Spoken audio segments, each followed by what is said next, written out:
My name is Irene.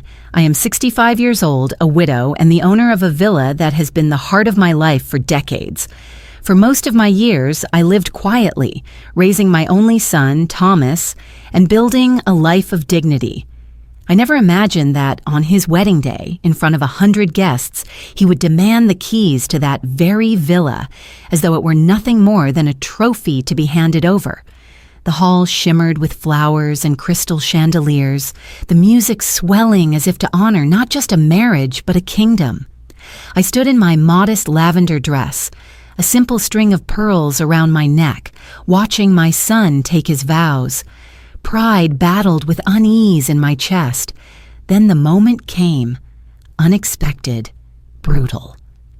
After the toast, Thomas lifted the microphone with a confident grin and announced that the villa, my home, my sanctuary, would be his and Julia's wedding gift.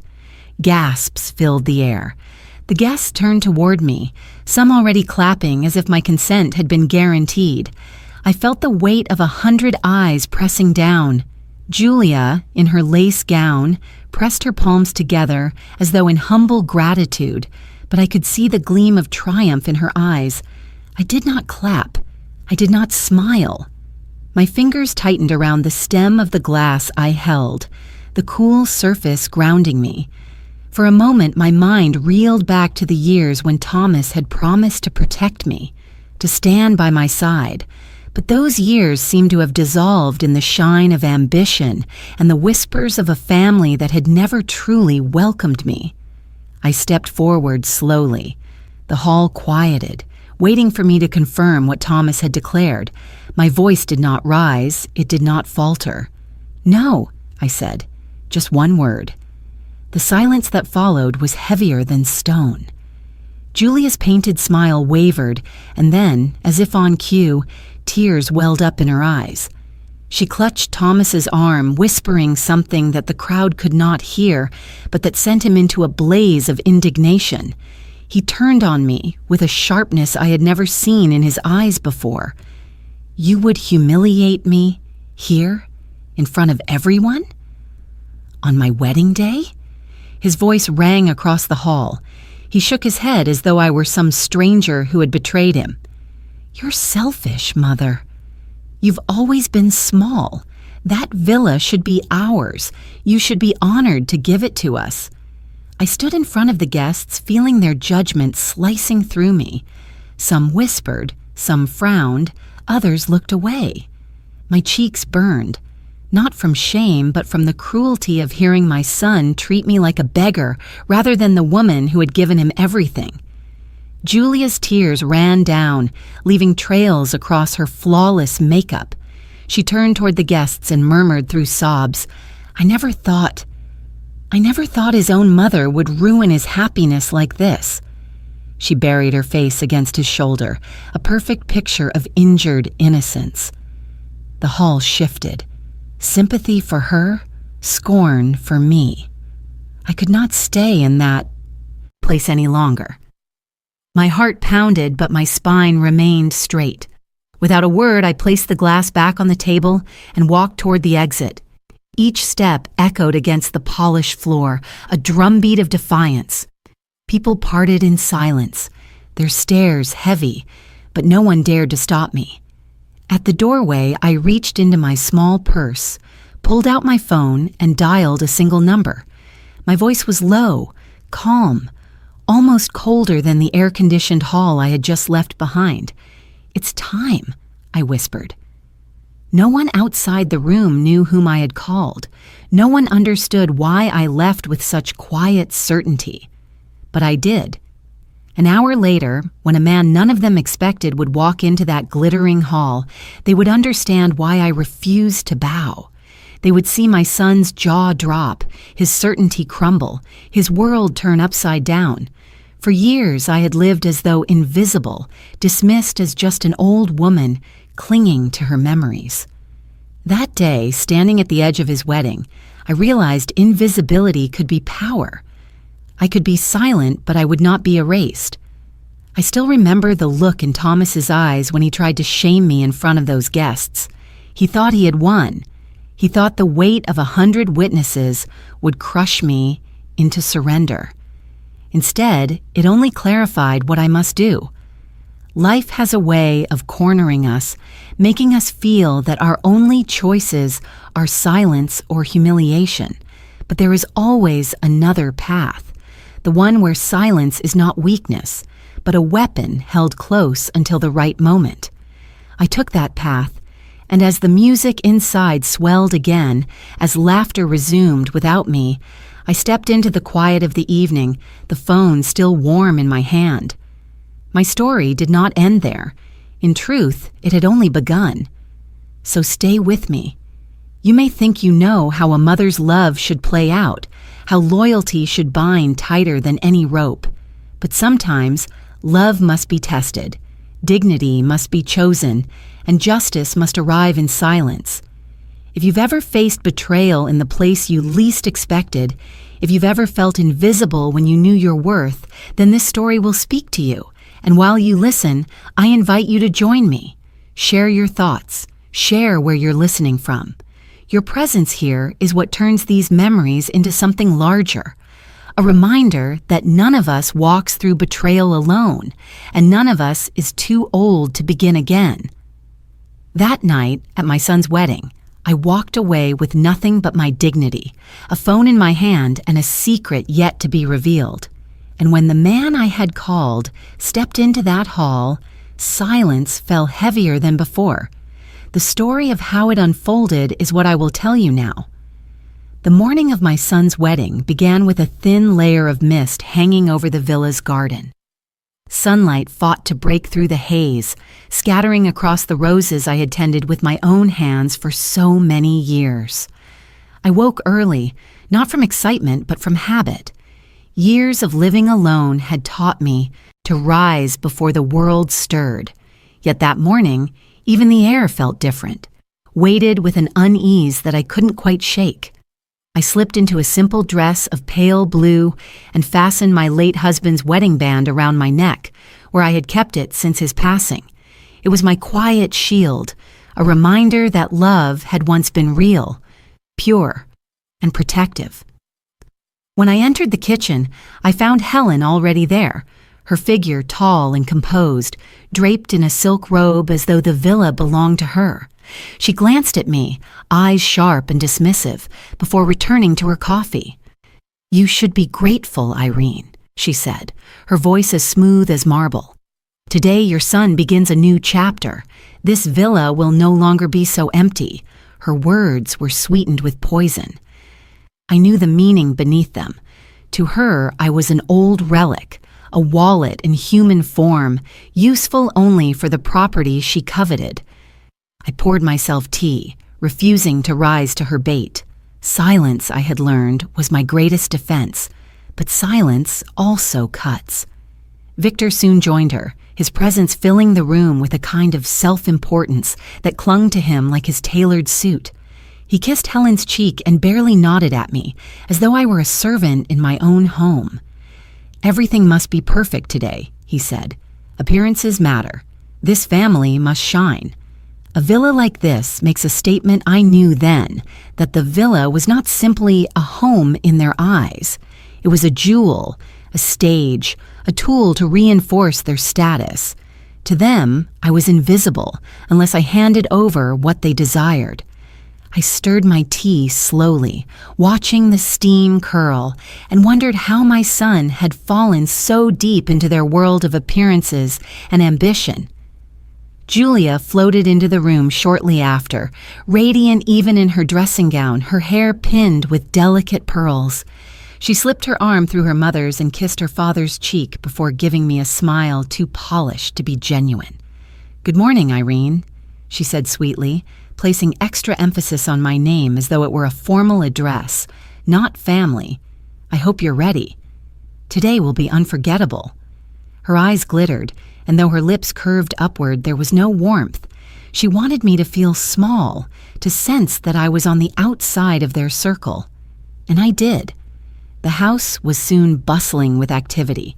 Florists moved in and out, setting arrangements in every corner of the hall. Caterers filled the kitchen with the clatter of trays. Musicians rehearsed in the garden. Yet through all the movement, I noticed how often I was overlooked. No one asked for my opinion, though it was still my home.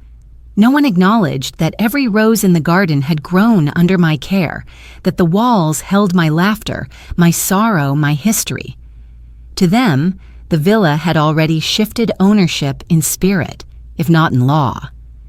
I walked through the rooms, touching the frames on the walls, the corners of furniture that had been with me since Thomas's childhood. I remembered his small hands tugging at my skirt, his laughter echoing down the hallways. Now those same hallways carried voices that pushed me further into the shadows. At one point, I overheard Julia whispering to her mother. They were arranging seating, speaking as though the house was already theirs. "After the ceremony," Julia said, her tone low but firm, "we can host every holiday here. It will be perfect. No one in our circle has a villa like this." Helen nodded approvingly. "Yes. Once everything is settled, this will be your crown jewel. A new beginning for both of you." I felt my stomach tighten. Their words left no space for me, not even as a mother, not even as family. In their story, I was already written out. I retreated to the veranda, seeking air, seeking distance. The sky was clearing, the sun stretching stronger now, but inside me a storm grew. I wanted to cry, yet I would not. I had cried enough in the silence of my bedroom, mourning a son I was slowly losing not to death, but to ambition.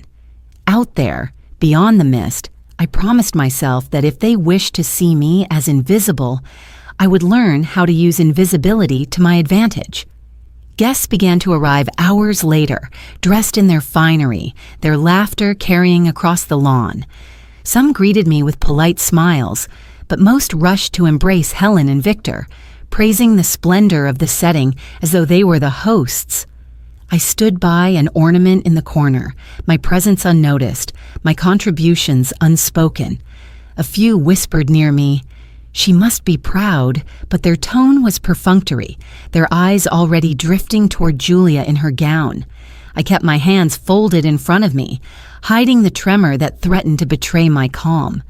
Pride and humiliation warred within me. This was supposed to be Thomas's day, yet I felt like a trespasser in my own life. As the ceremony hour drew near, Helen approached me again, her voice lowered but cutting. "Remember your place, Irene. This day is not about you. Do not embarrass Thomas. Be gracious. That's all anyone expects of you." I met her gaze, my lips curving into a faint smile. She thought she had won, that I had no voice.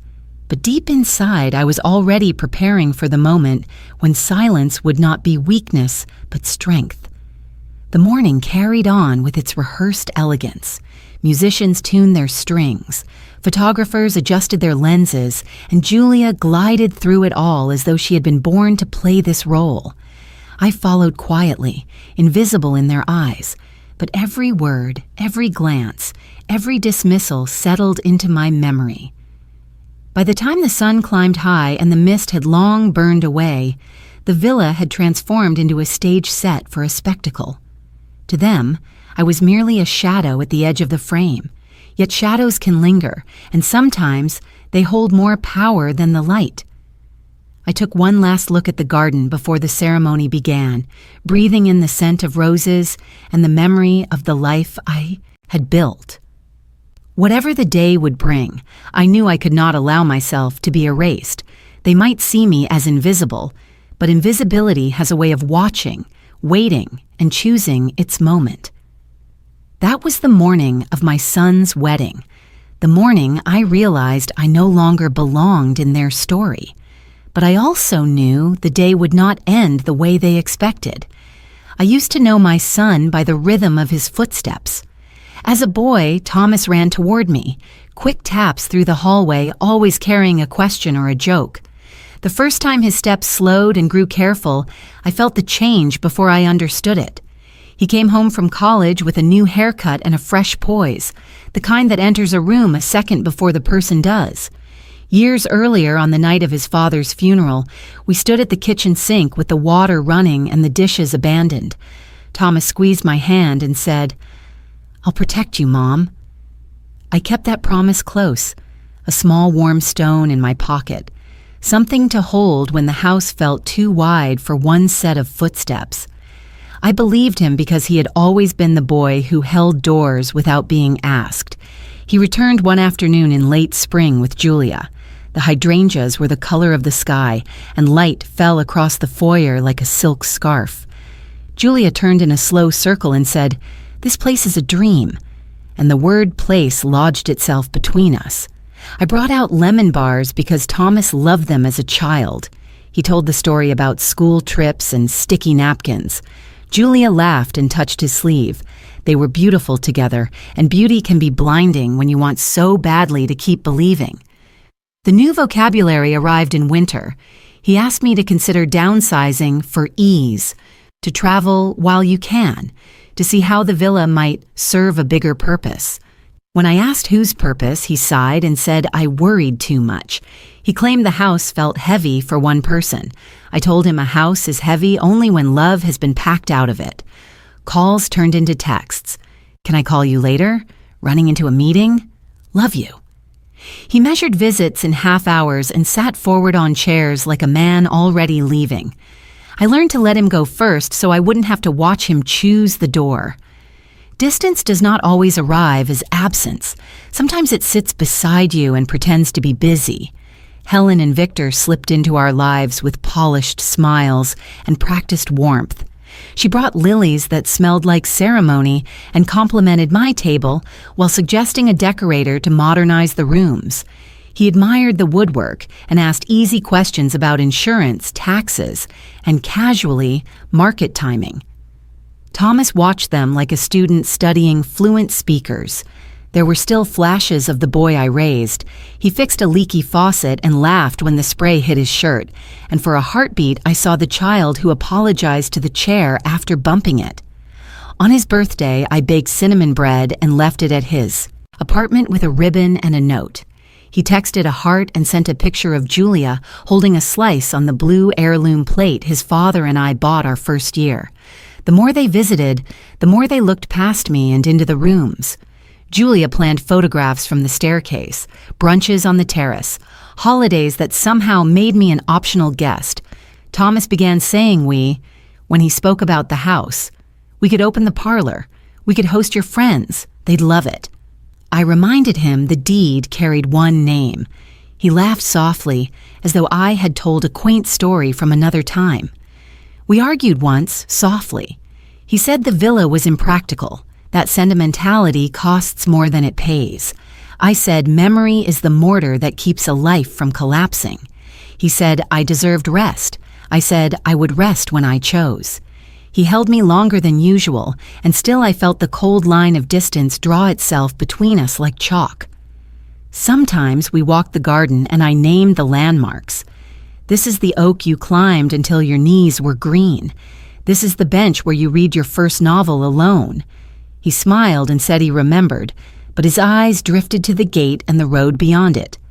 I understood he was living in a future where the villa was backdrop and I was a shadow outside the frame.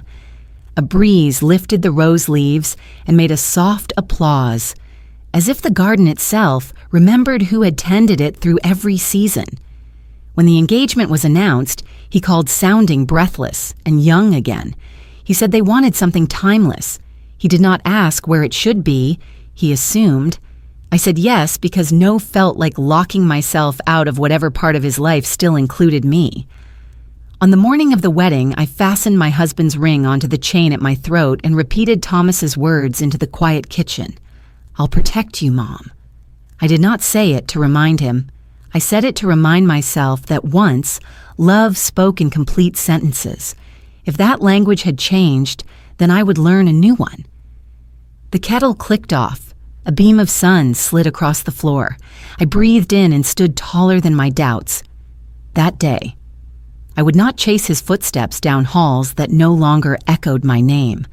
I would set my own rhythm, steady and clear, and walk where I needed to go. It was a week before the wedding when I first heard the truth spoken out loud. The villa was unusually quiet that evening, the kind of silence that hums like a warning. I had gone upstairs to fetch a shawl, but as I passed the guest suite, I caught voices drifting through the slightly ajar door. I paused, holding my breath. It was Julia and her mother. Julia's voice was sweet as honey, but her words stung like thorns. Once the ceremony is done, the villa will be ours. It's the perfect wedding gift. Imagine the photographs on the staircase, the parties on the terrace, the holidays. People will talk about us for years. Helen responded with the sharpness of someone who had already claimed victory. Of course. Irene is old.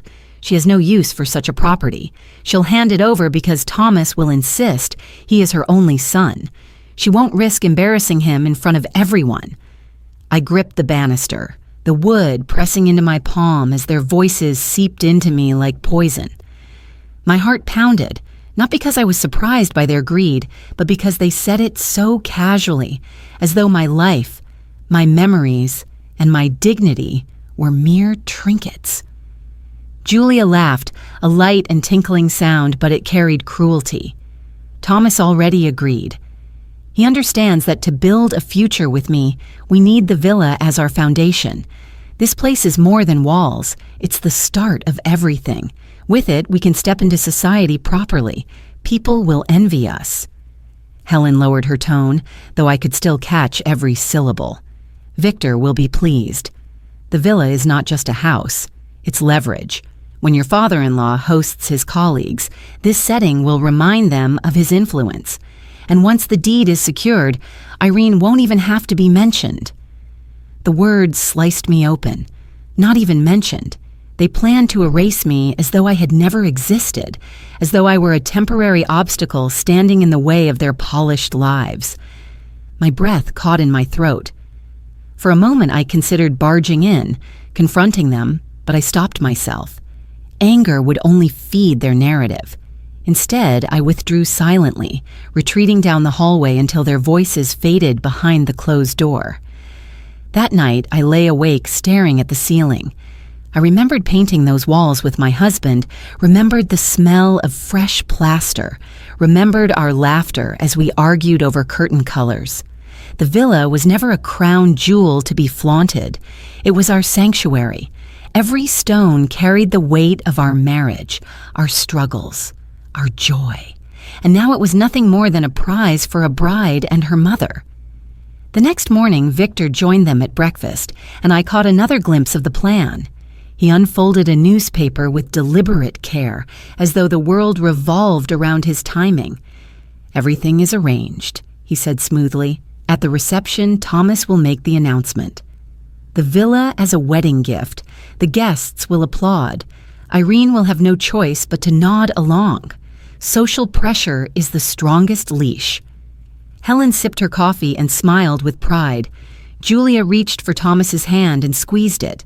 My son lowered his gaze, avoiding mine, and I knew then that he was already tangled in their web. I ate in silence, though my chest burned. I wanted to shout that the villa was mine, that no one had the right to decide its fate but me. But silence was safer.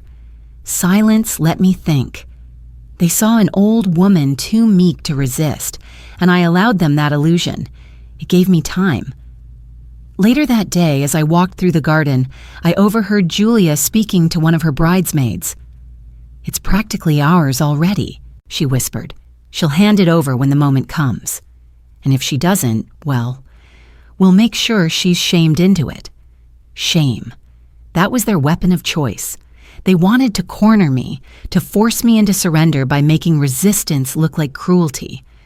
I pressed my hand against the trunk of the oak tree Thomas once climbed as a boy, grounding myself in the strength of its roots. They might plan to strip me of dignity, but dignity is not theirs to take. It is mine to guard. That evening, as the household buzzed with preparations, I slipped into my late husband's study. His presence lingered there, in the scent of leather and old books, in the indentation of his chair. I pulled open the drawer and found the letter he had left for me, the one I had read countless times. His handwriting was steady, his words a shield. Guard what we built. Do not let anyone diminish the life we made. I pressed the paper to my heart and felt a spark of resolve. They wanted to stage a spectacle, to turn me into a silent donor of their ambitions. But they did not know what I still carried, what safeguards my husband and I had placed long ago. They did not know that I was not as powerless as they believed. The conspiracy around the villa had been laid bare to me, and though it stung to realize my son was complicit, it also clarified my path. This was no misunderstanding. It was an orchestration, planned down to the applause they expected from the guests. And if they wanted a performance, then I would let them have one. But the ending would not be written by them. I folded the letter carefully, returned it to the drawer, and straightened my back. The villa was more than a house. It was the last piece of my husband's love, the heart of my life, the soil of my memories, and no amount of arrogance or ambition would take it from me without a fight. That night, as the chandeliers were polished and the chairs lined up in the hall, I walked slowly through every room, memorizing each corner. Not because I feared losing it, but because I wanted to remind myself why I must not surrender. They believed I was invisible. They believed I would fold beneath the weight of society's gaze. But I was still Irene, and Irene had endured loss, grief, and loneliness.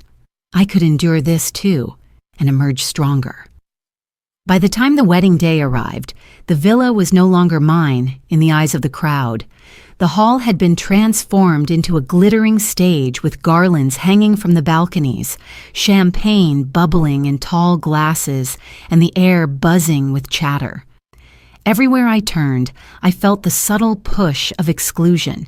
It wasn't violent, but it was unmistakable, a steady erosion of belonging that left me standing on the outside of my own life. As the guests arrived, I smiled politely, offering greetings, but the responses I received were thin and perfunctory.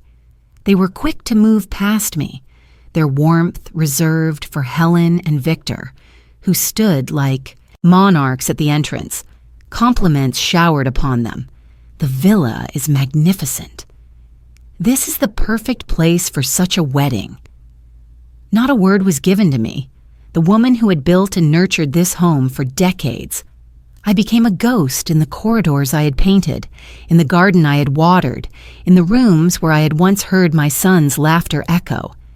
I took a seat at the far end of the hall, hoping to disappear into the music, but the whispers followed me. "She should be proud," one guest said, but his tone carried more pity than respect. Another voice answered, "She should be careful." At her age, what can she do with such a villa anyway? Laughter bubbled around me, low and poisonous. I lowered my eyes to my hands, folding them in my lap to keep them from trembling. At one point, I overheard two cousins of Julia talking in bright, careless tones near the dessert table. "She doesn't even look like the owner," one remarked, glancing in my direction. "It's strange, isn't it? She seems so plain, so ordinary.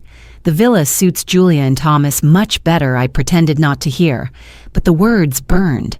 My life, my sacrifices, reduced to an afterthought in a place that had once been my refuge. When I tried to join a conversation with some old family friends, the circle closed before me. They shifted their bodies slightly, subtle enough to deny me entry without open cruelty. I stood for a moment holding my glass, feeling the sting of humiliation prickle across my skin. It was as if I had been written out of the story unfolding before my eyes.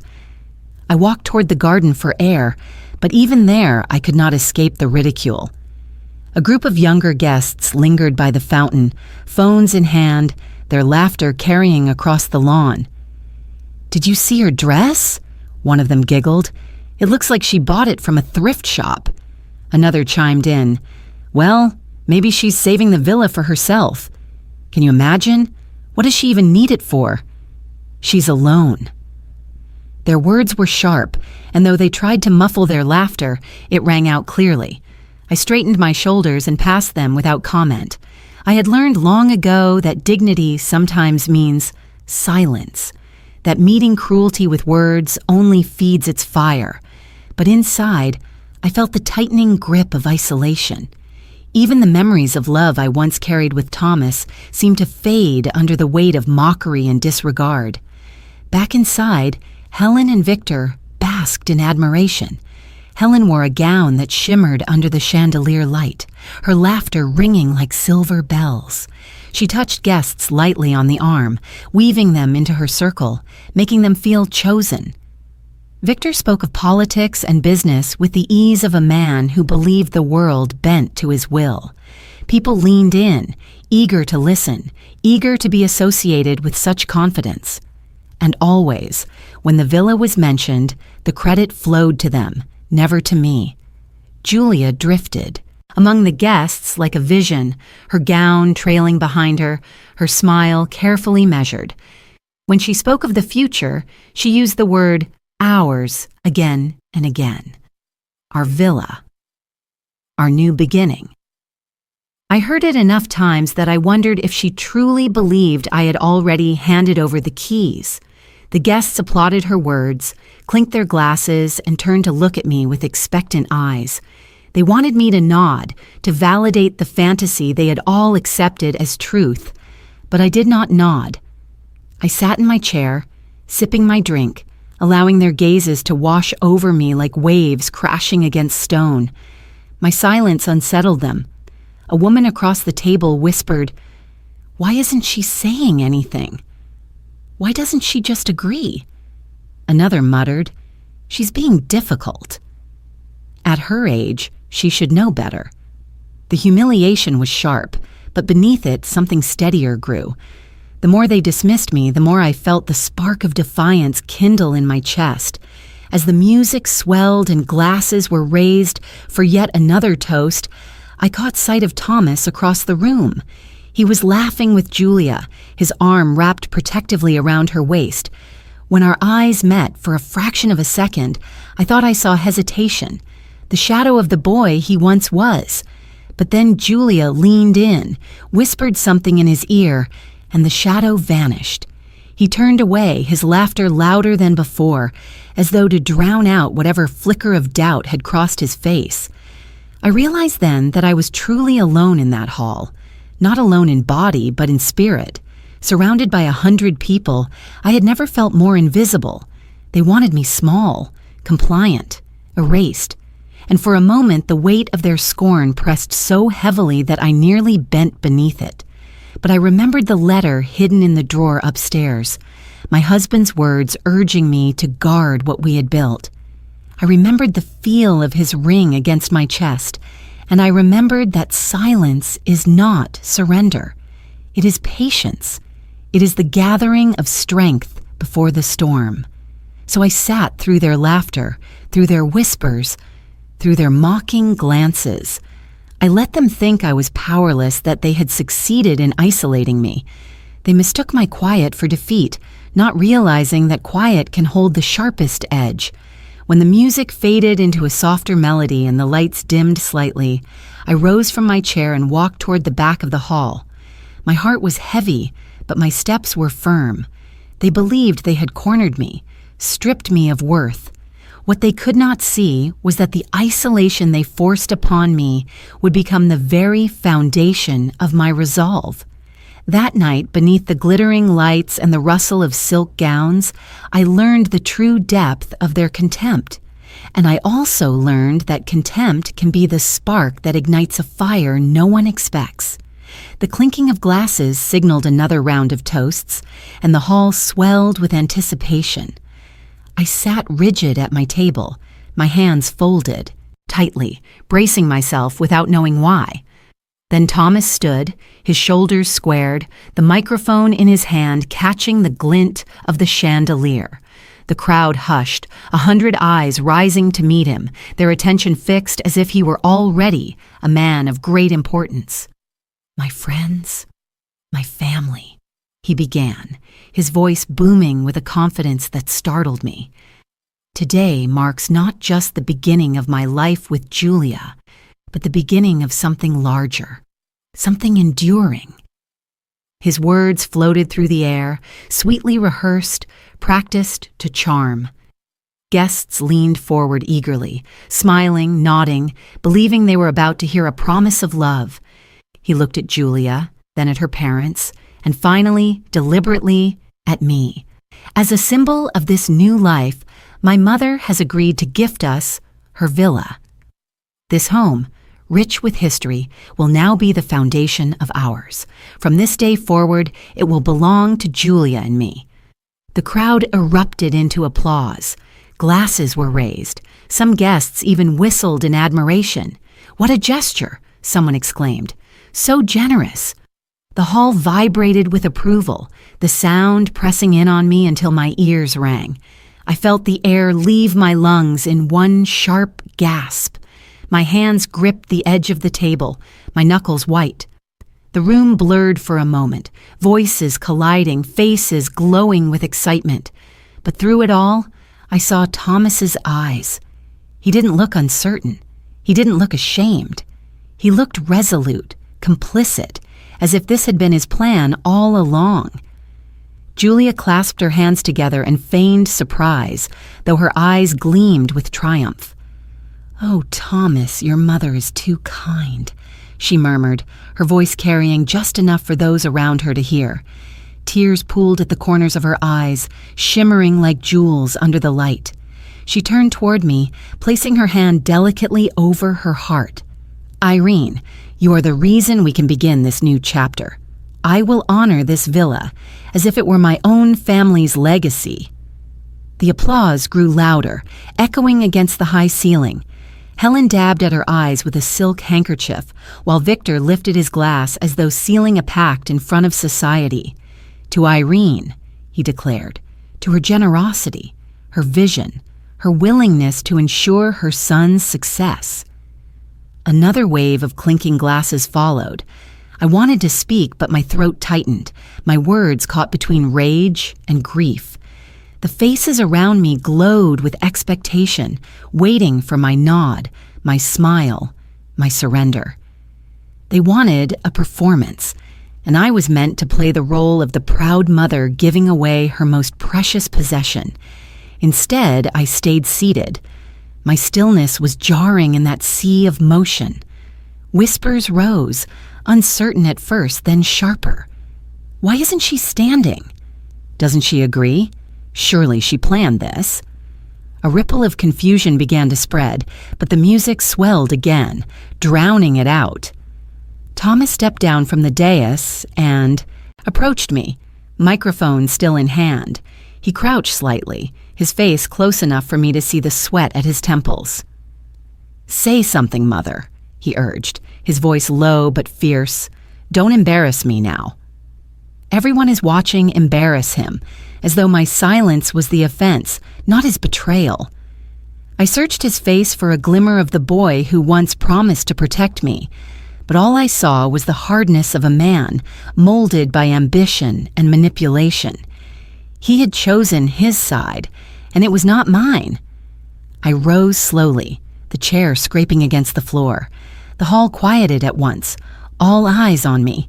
I could feel the weight of 100 expectations pressing down. Julia's tears glistened. Helen's smile was tight, triumphant. Victor's eyes narrowed, already calculating the effect of my words. And Thomas, my son, stared at me with a silent plea that was not born of love, but of desperation to maintain the spectacle. The microphone hovered near me, Thomas extending it like a weapon disguised as an offering. The crowd leaned in, hungry for my confirmation. I took a breath, steadying myself. My voice was calm, clear, carrying farther than I expected. "This villa," I said, pausing to let the words settle, "is not a stage, not a prize, not a bargaining chip. It is my home, built with my husband, raised with my son, and it does not belong to anyone but me." Gasps scattered through the hall. The applause halted, the clinking glasses froze mid-air. Julia's face crumpled into shock, then into fresh sobs that spilled dramatically down her cheeks. She buried her face in Thomas's chest. "How could she?" she cried. "On our wedding day? To humiliate you like this?" The hall turned restless. Guests murmured, shifting uncomfortably in their seats. Helen rose, her voice sharp enough to cut through the noise. "Irene, think carefully. Do you really want to cast shame upon your son in front of everyone who matters? Do you want this to be your legacy? A mother who destroyed her child's happiness?" Victor raised his hand, signaling for calm, but his eyes flashed with fury. "Please, Irene," he said smoothly, though his tone held an edge of threat. "We are all family now. Surely you can see this is the right decision." I stood tall, clutching the chain around my neck where my husband's ring rested. My heart pounded, but my voice did not waver. Family is not built on theft. Family is not built on spectacle. My answer is no. The silence that followed was absolute, broken only by Julia's sobs and the shuffle of restless feet. Thomas's face hardened, his jaw clenched tight.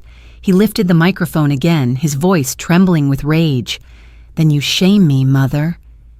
You shame me in front of everyone." I met his gaze, my own eyes steady. "No, Thomas," I said softly, though the words carried to the farthest corner of the hall. "It is you who shame yourself." The hall erupted once more, not in applause but in gasps and murmurs, the crowd splintering into factions of pity, outrage, and fascination. The spectacle they had craved had arrived, but not in the way they expected. And I, standing alone in the middle of it all, felt the sharp edge of isolation give way to something steadier. Resolve. The weight of my words hung in the air long after I had spoken them. The hall, moments earlier alive with laughter and music, now felt like a theater emptied of applause, where every whisper became a blade. I stood in the center, the microphone still trembling in my son's hand, the eyes of 100 guests pressing into me with disbelief and judgment. My refusal had not just startled them, it had shattered the illusion they had all come to celebrate. Julia's sobs filled the silence like a rehearsed melody, her voice quivering with perfect despair. "Thomas," she cried, her mascara streaking down her cheeks. "How could she do this to us? How could she ruin the most important day of our lives?" She buried her face in his chest, and he wrapped his arm around her as though shielding her from me, from the cruelty of a mother unwilling to give away her home. Guests murmured their agreement, sympathy flowing toward the bride as naturally as water rolling downhill. Thomas turned to me, his face flushed with anger. "Do you hear yourself, Mother?" he said, his voice sharp enough to cut the air. "You embarrass me in front of everyone. You humiliate my wife. You humiliate me. After all I've done for you, after everything I've given, this is how you repay me." His eyes burned into mine, demanding surrender, demanding that I bow to the story he had written without me. I felt the burn of shame, not for myself, but for him. I remembered the boy who had once kissed my cheek before school, the boy who had promised to protect me. Now here he was, a man raising his voice against me, wielding public scorn as his weapon. My chest tightened, but my voice remained steady. "No," I said again, the words slicing through the noise, simple and final. Gasps rippled through the room. Some clutched their pearls, others leaned closer to their companions, whispering as though they were spectators at a scandalous play. One woman at the front shook her head, muttering, "She's cruel. A mother should sacrifice." Another answered, "Or perhaps she's selfish." Old women can be that way. Their words reached me, but I let them pass, because the truth of what I carried was heavier and stronger than their gossip. Julia lifted her tear-streaked face, her voice trembling like fragile glass. "I only wanted to be part of this family," she cried. "I only wanted to start our marriage with love. And she rejects me. She rejects us." Her words fell into the crowd like seeds, quickly taking root in fertile soil. Heads nodded, lips pursed, eyes turned against me. Helen rose from her seat, her elegance intact, though her eyes glowed with calculated fury. "Irene," she said, her voice sharp but wrapped in silk. "This is neither the time nor the place to make such a cruel stand. You risk not only your son's happiness but his reputation. Do you wish to see him scorned by society because of your stubbornness?" Her gaze swept across the hall, drawing the audience into her net, making them complicit in the judgment. Victor followed, raising his glass with a thin smile. "To family," he said, his voice steady but cold, "and to unity, which only exists when sacrifices are made." He looked at me as if daring me to contradict him, his eyes promising consequences that extended far beyond this hall. The walls seemed to close in around me. 100 people leaned forward, waiting for me to fold. Thomas's grip on the microphone tightened, his knuckles white. He shoved it toward me, his words hissing. "Say it. Say you'll give us the villa.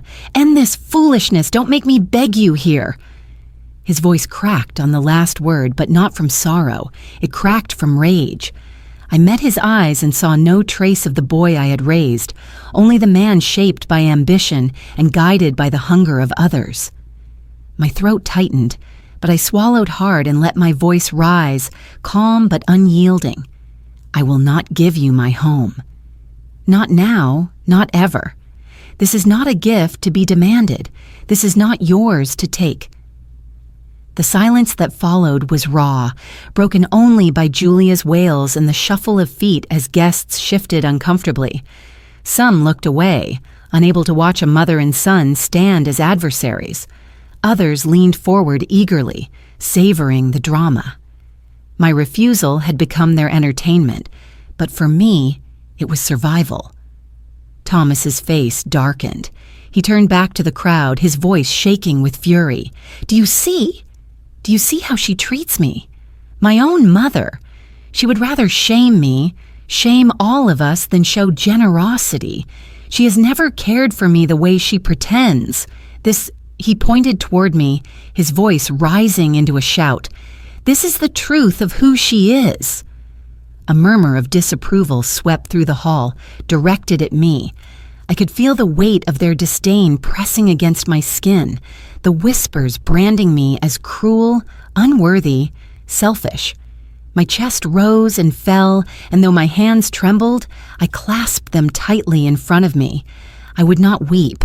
I would not bend. I looked at my son one last time, letting him see the pain in my eyes, the pain of a mother who had loved, who had sacrificed, who had carried him through every storm. You shame yourself, Thomas, I said softly, but the words carried through the silence. Not me. The hall erupted again, not with music or joy, but with noise, a chaos of voices, of outrage, of disbelief. Julia collapsed into Helen's arms, sobbing theatrically. Victor shook his head with grave disappointment.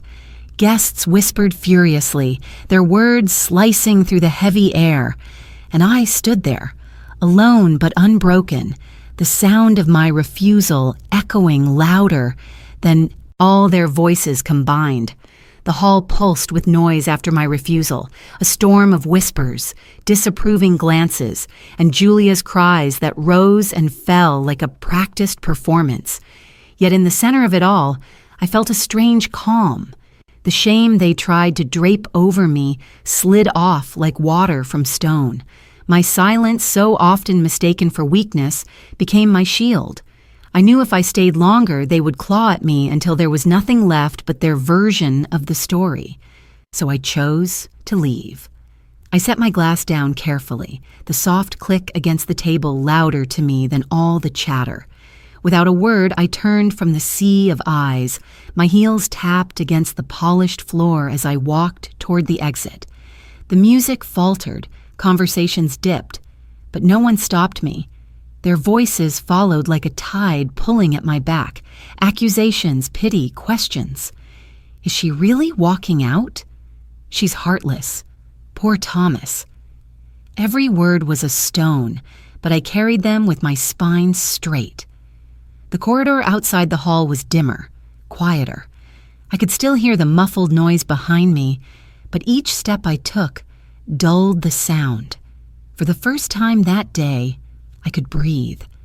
I walked past portraits of ancestors who stared down from gilded frames, men and women who had lived through storms of their own. Their painted eyes seemed to follow me, reminding me that survival often wears the face of solitude. I reached the main doors of the villa. The night air swept against my cheeks, cool and steady, and for a moment I closed my eyes, letting it wash away the heaviness of that room. Behind me, my son was still caught in the grip of ambition, his bride still weaving her performance of tears. But I had stepped out of their theater. I pulled my phone from my purse, my fingers steady. The screen lit up, a glow against the darkness.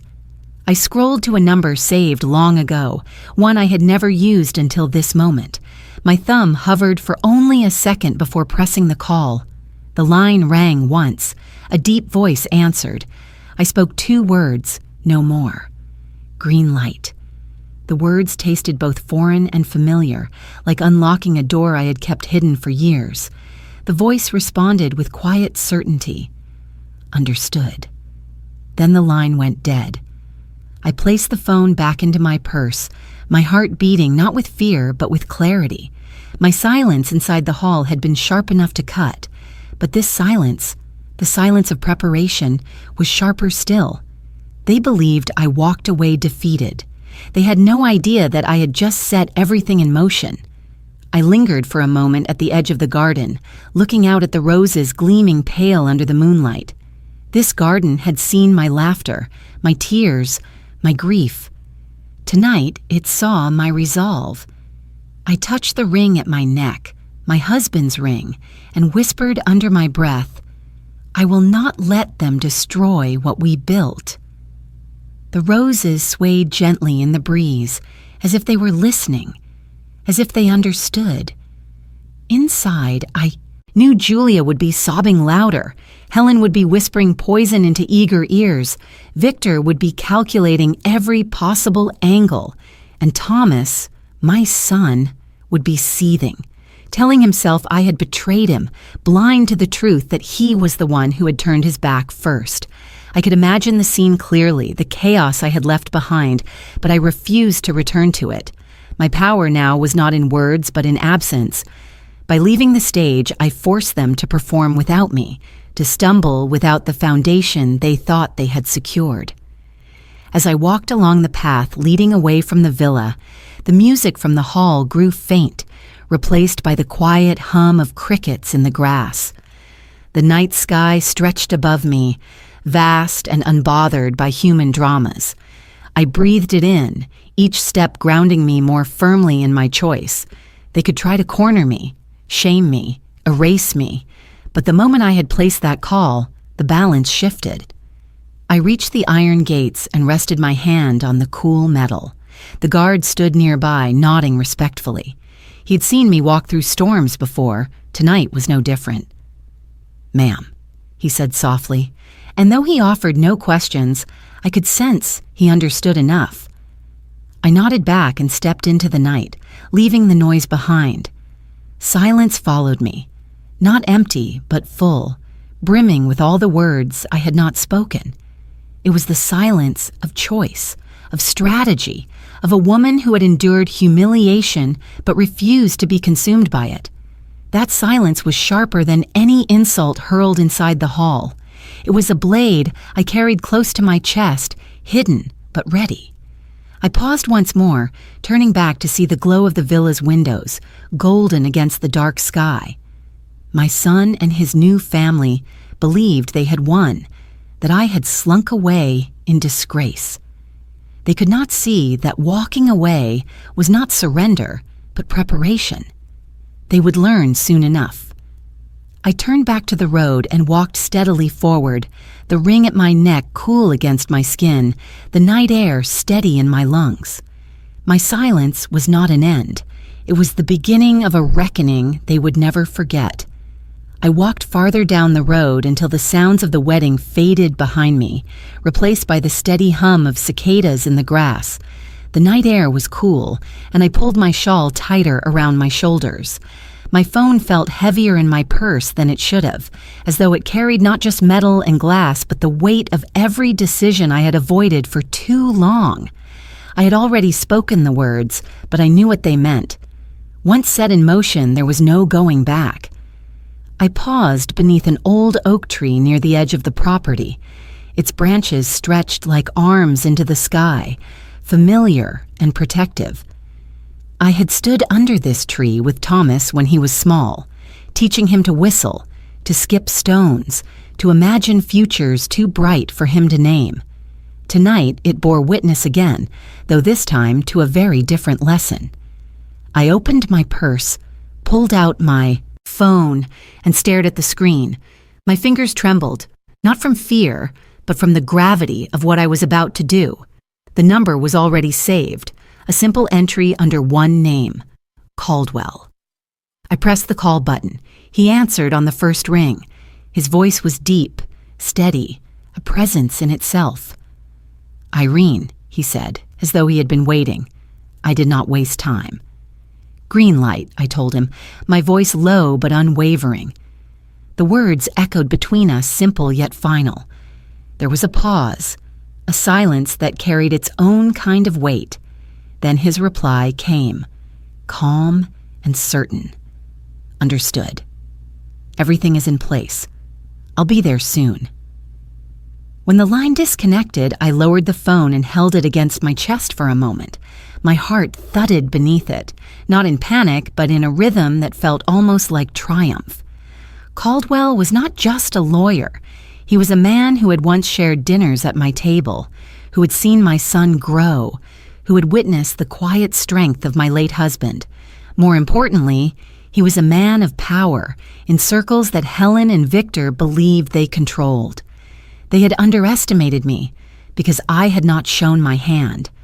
Tonight, that changed. I leaned against the oak tree, closing my eyes briefly, letting the bark press into my back. Memories flooded in, of my husband reading contracts late into the night, of whispered plans to safeguard our home, of long discussions about how to protect me if one day I stood alone. Caldwell had been part of those conversations. He had been our ally then, and now, years later, he was my shield.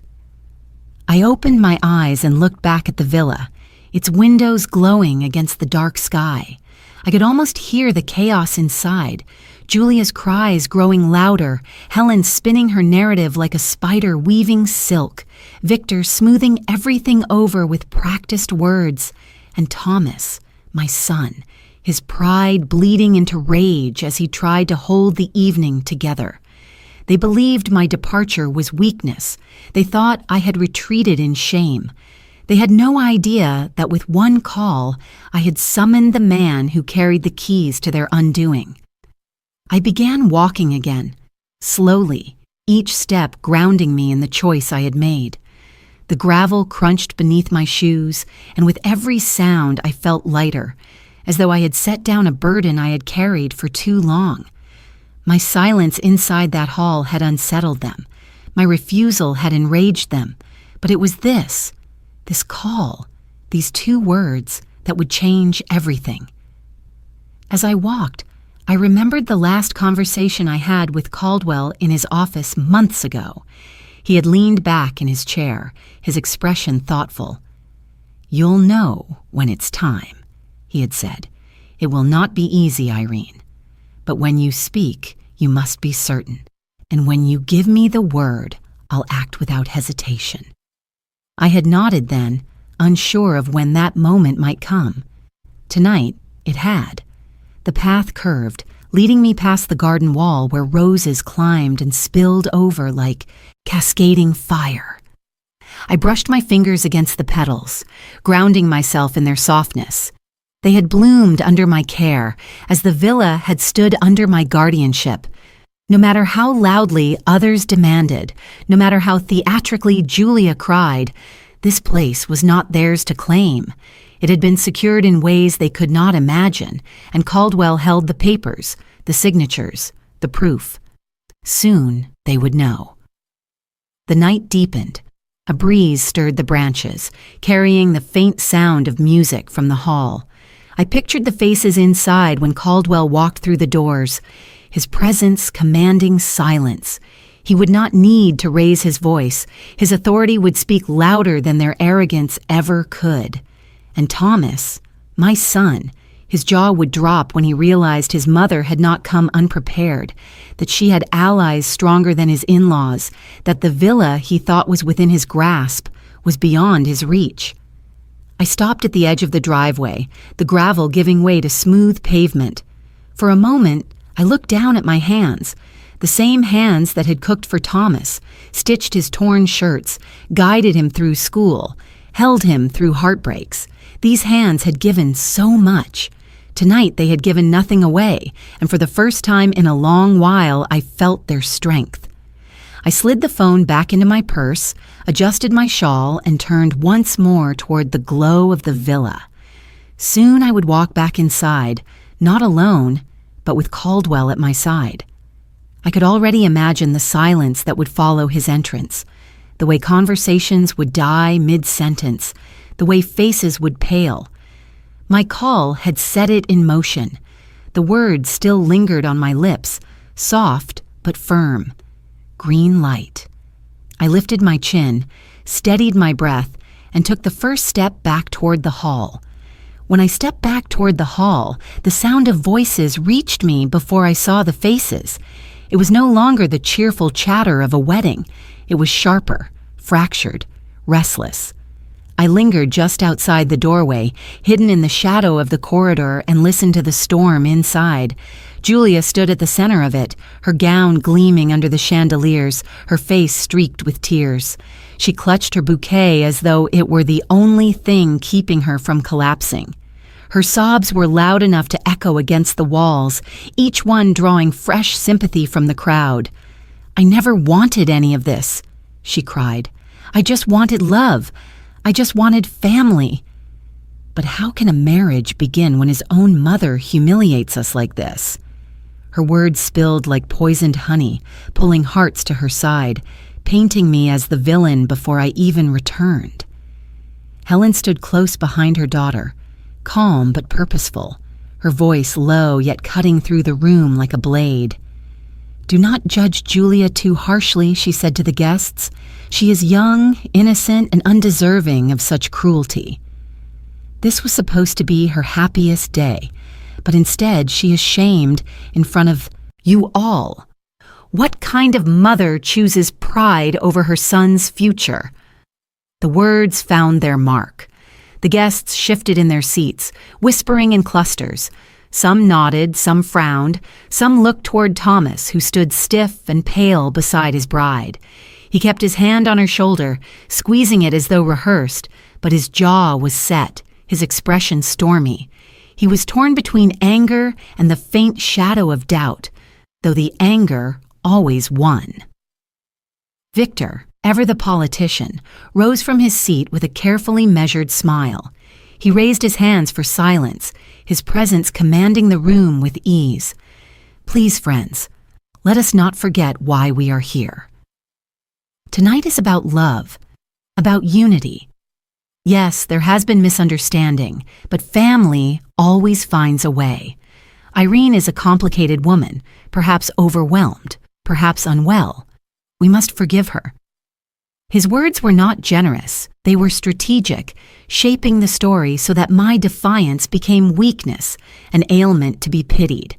Laughter bubbled from one corner, a group of younger guests with their phones raised, recording the drama as though it were a spectacle staged for their amusement. One boy held his phone high, broadcasting the scene live to the world beyond those walls. "This is insane," I heard him mutter, his voice carrying. "A wedding turned into a soap opera. Look at the mother walking out. It's going viral already." The glow of screens multiplied as others joined in, capturing every tear, every whisper, every accusation. What began as a family conflict was becoming something much larger, a scandal slipping beyond our control. From where I stood in the shadows, I watched the faces.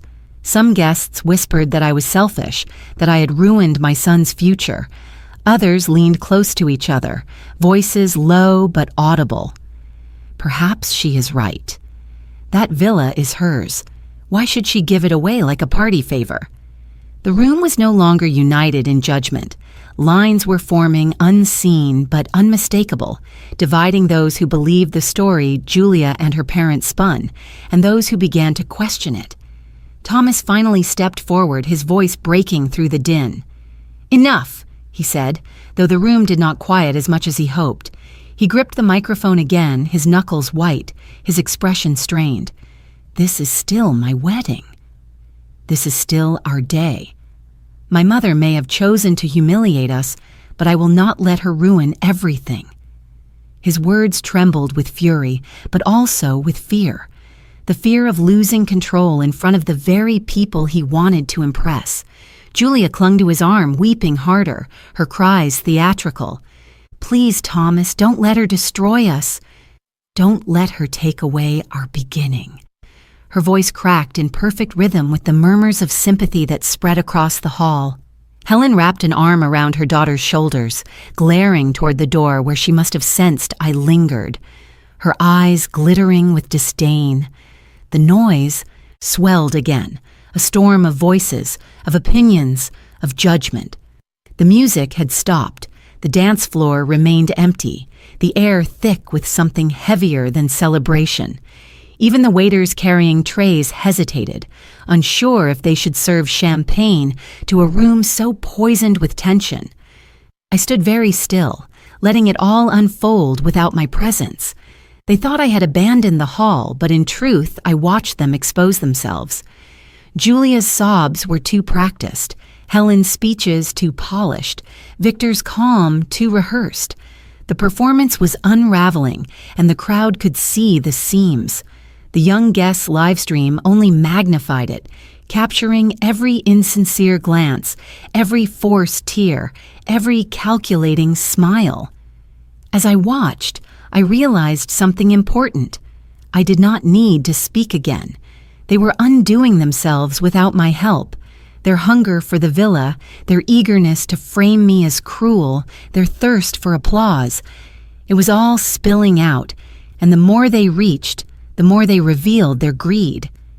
I touched the ring at my neck, feeling the cool metal steady me. My husband had once told me that truth does not always need to shout. Sometimes it waits in silence until the noise collapses under its own weight. Tonight, his words felt alive in my chest, so I remained in the shadows, calm and quiet, while inside the hall, chaos reigned, and soon, very soon, the door would open, and another presence would enter to silence them all. The storm inside the hall had reached its peak when the doors opened. At first, no one noticed. The guests were too busy murmuring. Julia was still clinging to Thomas with sobs that echoed like broken music, and Helen's sharp voice was slicing through the crowd, trying to hold her control over the room. But the sound of steady footsteps on the polished floor carried farther than all of it. One by one, heads turned. The conversation stilled, the whispers died, and an uneasy silence spread like ripples in water. I stood at the edge, near the shadows of the doorway, when I saw him. Mr. Caldwell entered with the weight of someone who did not need introduction. He wore a dark suit that caught the light with every step, his posture straight, his eyes focused. There was nothing hurried or uncertain about him. He carried himself with quiet authority, and in that moment he seemed larger than the hall itself. The musicians lowered their instruments. The waiters froze mid-step. Even the young man with his phone held in the air lowered it slightly, sensing that something irreversible was happening. Caldwell did not glance left or right as he walked. He moved down the center aisle and people instinctively shifted aside, as though making room for him was the only natural response. His presence carried its own gravity, pulling the attention of every soul in the room. Victor rose to his feet, his practiced smile faltering. "What is the meaning of this?" he demanded, his voice too sharp to hide the tremor. "Beneath, this is a private family event." Caldwell stopped only a few feet from the center of the hall. He looked directly at Victor, then at Helen, and finally at Thomas and Julia. His silence alone was enough to still the air. When he finally spoke, his voice was calm but resonant, carrying to every corner of the hall. "I am here by invitation," he said, "and I have business that cannot wait." A murmur ran through the guests. Some leaned forward, whispering, "Who is he?" Others exchanged glances, sensing that the evening had turned into something far greater than a wedding drama. Helen tightened her grip on Julia's arm. "This is inappropriate," she hissed. "Who dares interrupt a sacred ceremony?" Caldwell's eyes flicked to her, cool and unflinching. "I dare, because truth does not wait for convenient timing, and tonight, truth must be spoken." Thomas stepped forward, his face flushed with anger. "You have no place here," he spat. "This is my wedding, and I will not let some stranger walk in and—" But Caldwell raised a hand and Thomas stopped. It wasn't magic. It was authority, the kind that comes from a life spent commanding rooms and silencing lesser voices. The crowd was watching too closely for Thomas to risk further humiliation. "I am not a stranger," Caldwell said evenly. "I am a shareholder of Victor's company. A man who has invested time, resources, and trust. And more importantly, I am here on behalf of Irene, the rightful owner of this villa, whose dignity has been trampled under your performance tonight." Gasps spread through the hall. All eyes swung toward me, still standing in the shadows by the door. Julia's sobs faltered, her mouth parting in shock. Helen's face drained of color. Victor's composure cracked, his jaw tightening as though he had been struck. Caldwell continued, his voice steady. "You thought this villa was yours to demand, yours to flaunt as a prize. But it was never yours, and it will never be yours. The legal documents are clear. The ownership is indisputable. Irene is not simply the widow of this house. She is its foundation, its co-architect, its protector, and I hold the papers that prove it." The silence that followed was absolute. Every guest leaned forward, hungry for more, caught between disbelief and fascination. The young man with the phone raised it again, live streaming every word. The audience beyond the walls would hear it too, carried into countless homes before the night was through. Victor tried to recover, straightening his shoulders. "This is a stunt," he said, his voice louder than necessary. "You think you can walk in here and shame us with theatrics? The law does not bend to spectacle." Caldwell's gaze did not waver. He reached into his leather briefcase, pulled out a folder, and held it up for all to see. "This is no spectacle. These are legal filings, signed and sealed, detailing the structure under which this villa was secured. Irene and her late husband ensured its protection long ago. It cannot be gifted without her will. It cannot be taken without her consent. And no announcement, no performance, no manipulation will ever change that." Whispers swelled like a rising tide. Guests exchanged looks, their faces shifting from judgment to awe. Some stared at me with new eyes, no longer pitying or condemning, but curious, even respectful. Others looked at Victor and Helen with suspicion, their admiration souring into doubt. Julia's tears stopped altogether. She looked at Thomas, her face pale, her lips trembling not with grief but with fear. Her hands clutched his arm, but his eyes were fixed on Caldwell, wide and shaken. I stepped forward then, leaving the shadows. My heels clicked softly against the marble floor, the sound cutting through the murmurs. As I reached Caldwell's side, he inclined his head slightly to me, a silent acknowledgement that this was my moment. I felt the weight of every gaze, but I no longer shrank beneath it. Thomas's voice finally broke the silence. "Mother, Why? His words cracked, heavy with disbelief. Why would you do this to me? I looked at him, my chest aching with both sorrow and resolve. I did nothing to you, Thomas. I did what I promised your father I would do. I protected our home. Gasps rippled again, softer this time, laced with the sting of realization. The hall that had moments before been filled with mockery now stood in reverent quiet, waiting for what would come next. Caldwell closed the folder, tucking it back into his briefcase with deliberate calm. "The matter is settled," he said, his voice final. "This villa is Irene's. Any attempt to challenge that will not only fail but expose those who try." The chandeliers glittered above us, their light falling like judgment. No one clapped this time. No one dared. The power in the room had shifted, and everyone could feel it. I stood taller than I had all evening, the ring at my neck cool against my skin, my silence now a mantle of strength. For the first time that night, I no longer felt alone. The silence that followed Caldwell's words was heavy, almost unbearable. I felt the weight of every eye in that hall pressing against me, not with pity as before, but with something sharper, more curious, even unsettled.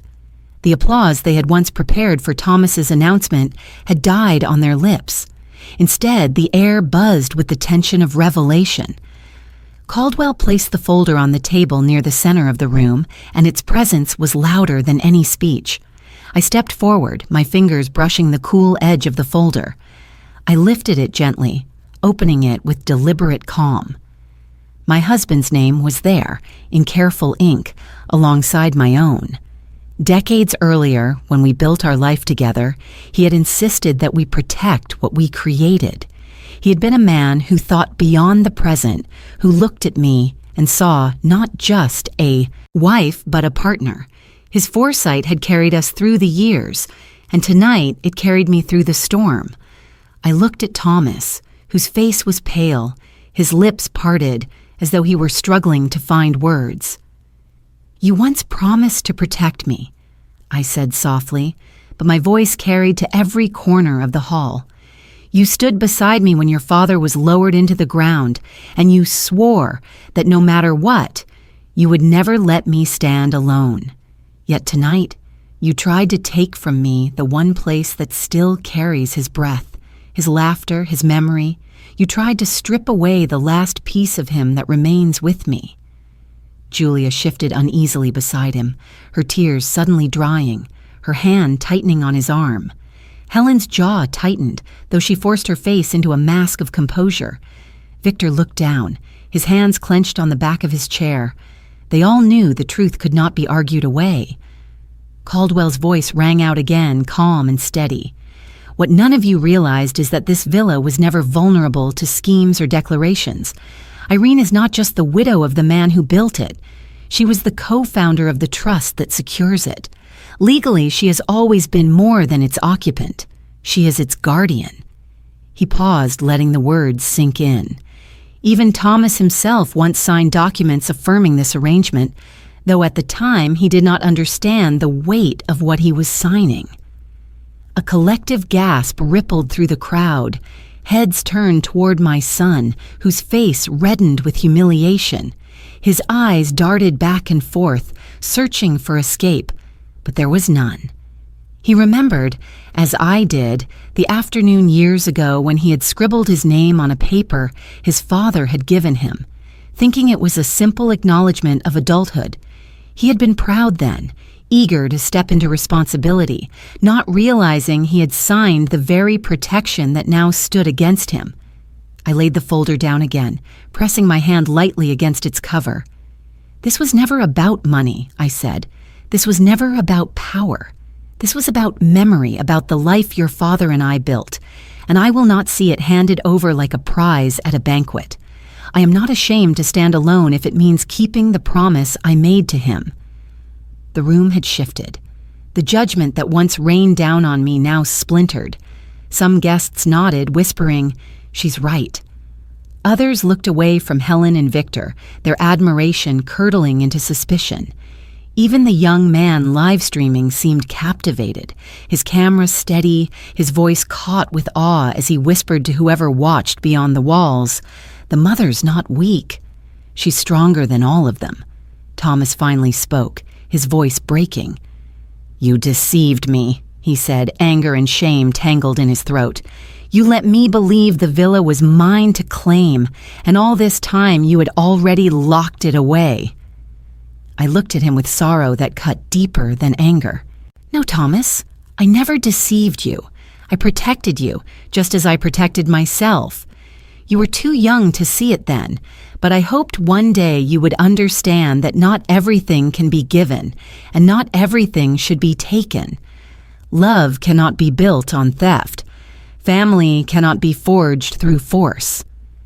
Julia's face hardened, her tears gone as quickly as they had come. She pulled slightly away from Thomas, her mask slipping under the weight of exposure. Helen placed a hand on her daughter's shoulder, but even she could not disguise the panic in her eyes. Victor remained still, his expression unreadable, but his silence spoke louder than his usual eloquence.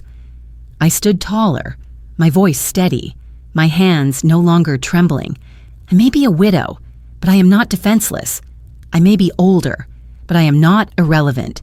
And tonight, in front of all of you, I will remind my son and his new family of one truth.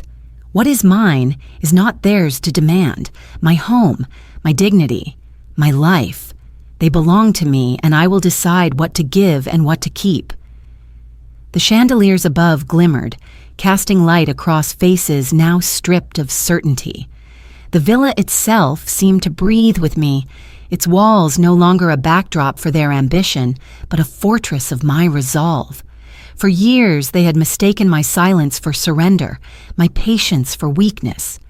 Tonight they saw the truth. Caldwell closed the folder with finality, his hand firm on its cover. "The matter is clear," he said. "The law stands with Irene. And any further attempt to challenge her will be met not with negotiation, but with consequences." The silence that followed was not the silence of scorn, but of reckoning.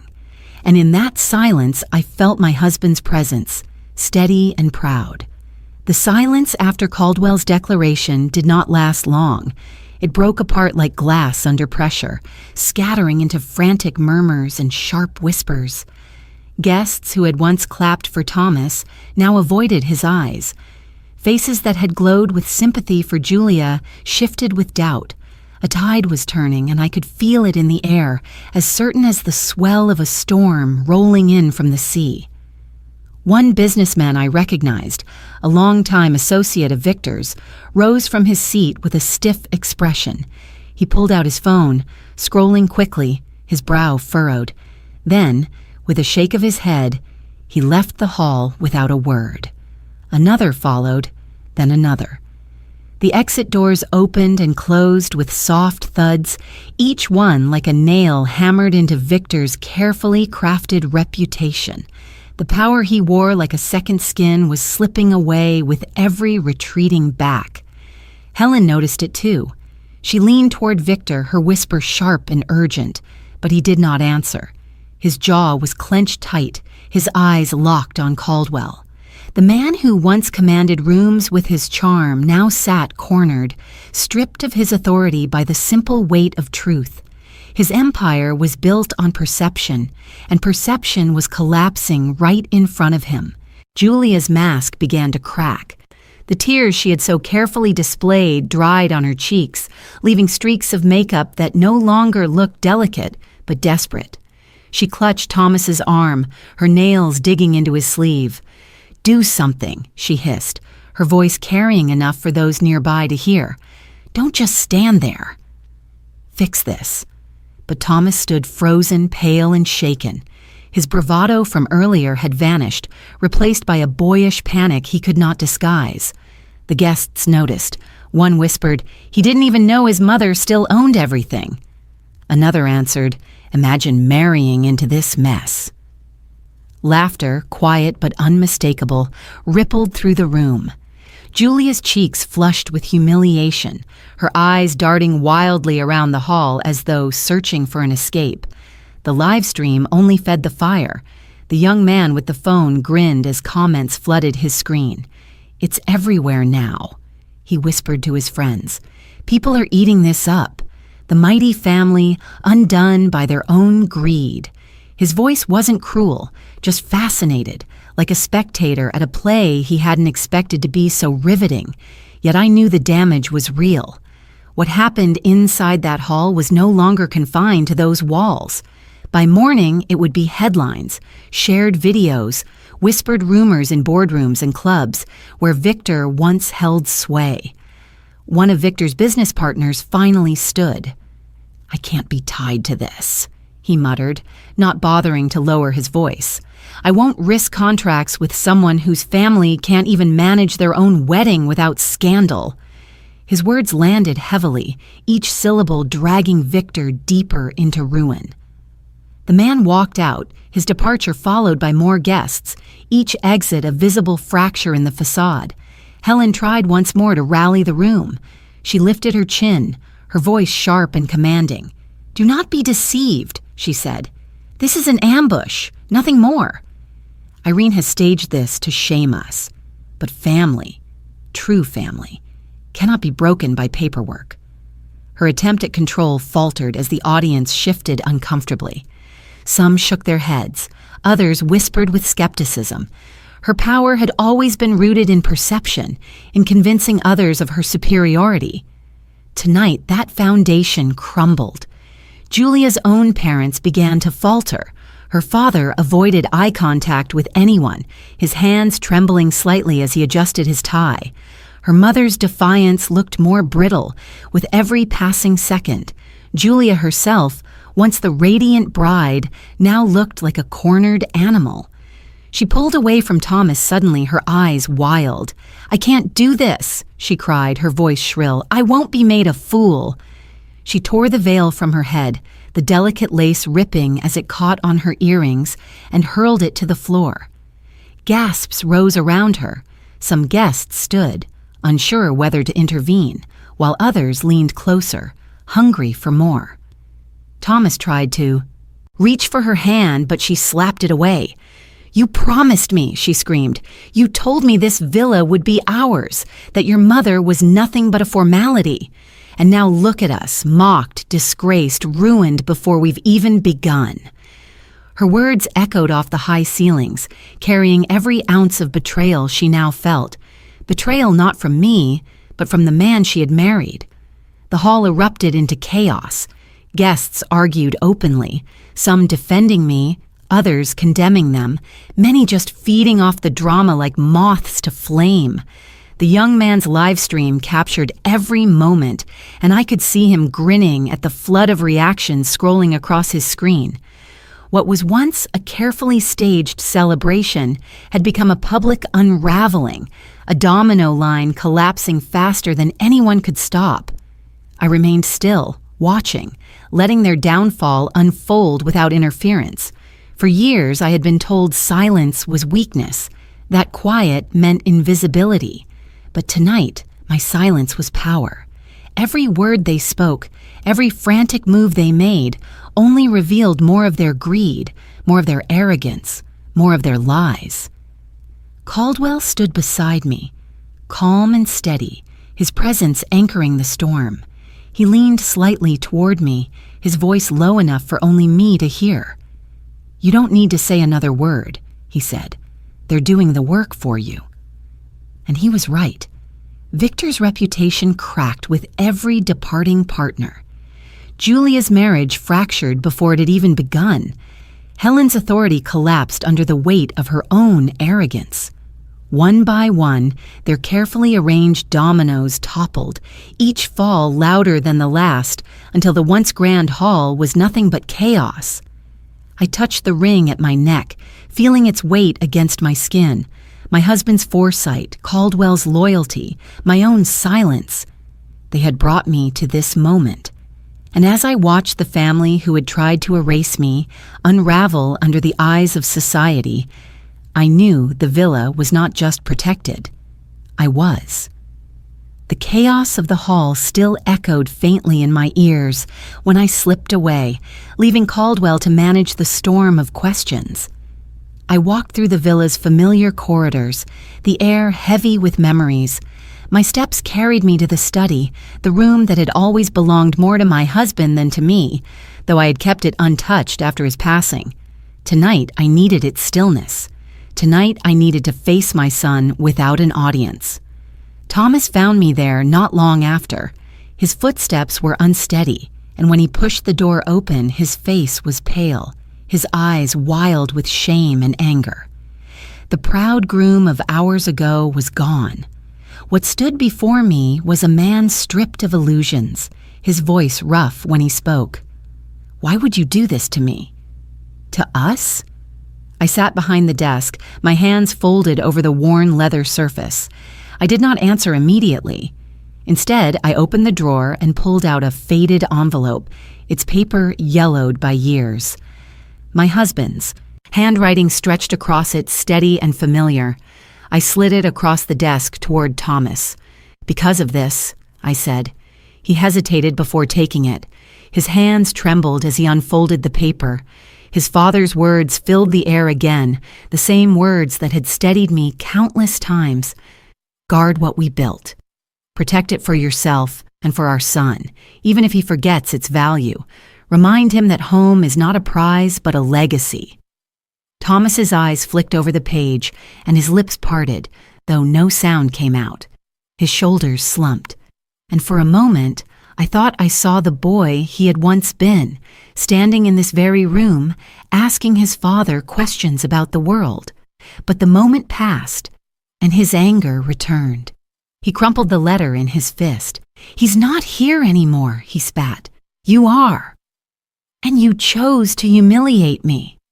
I rose slowly, my hands steady as I reached for the small velvet box I had placed on the shelf. Inside was the wedding band my husband had worn until the day he died. Its gold had dulled over time, but its weight was unchanged. I held it in my palm, letting it catch the light. "This," I said softly, "was the circle that held us together. Your father and I built this villa with it as our bond. When you tried to take the house, you weren't just taking bricks and wood. You were tearing at the very bond that created you."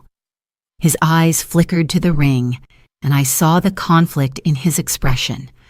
Pride fought with shame, greed with memory. I stepped closer, placing the box on the desk with finality. "I am putting it away," I told him. "I will keep it in the safe, along with the letter. They are reminders of what mattered, and tonight I see clearly that you no longer carry that memory." Thomas's jaw tightened. He pressed his hands against the desk, leaning toward me.